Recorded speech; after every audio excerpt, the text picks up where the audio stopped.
হারাই যাওয়ার পর অনেক খারাপ লাগছে, এখন ভালো লাগতেছে পায়ে।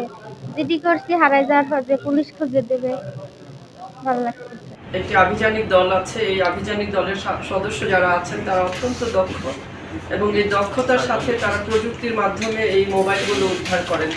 বিভিন্ন সময়ে এই রাজবাড়ী জেলার জনগণের যে হারিয়ে যাওয়া মোবাইলগুলো আছে, এই মোবাইলগুলো যখন তারা জিডি করেন, সেই জিডি প্রাপ্তির প্রেক্ষিতে আমরা ওই জিডি দেখে এই মোবাইলগুলো উদ্ধারের চেষ্টা করতেই থাকি। এই মোবাইলগুলো হচ্ছে অনেক সময় সিম তারা বন্ধ করে রাখে, ওই সিম তো ব্যবহার করেন না এবং মোবাইলও অনেক সময় ব্যবহার করেন না।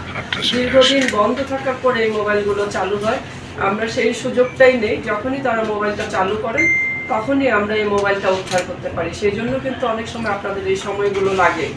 তো এই আজকে আমরা 94টি মোবাইল উদ্ধার করেছি।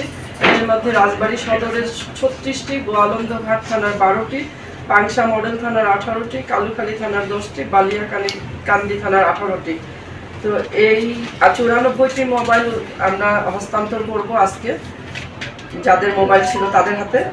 আর ইতিমধ্যে আপনারা জেনেছেন যে সেপ্টেম্বরে আমরা আরেকবার 64টি মোবাইল হস্তান্তর করেছি, জানুয়ারিতে 66টি মোবাইল হস্তান্তর করেছি।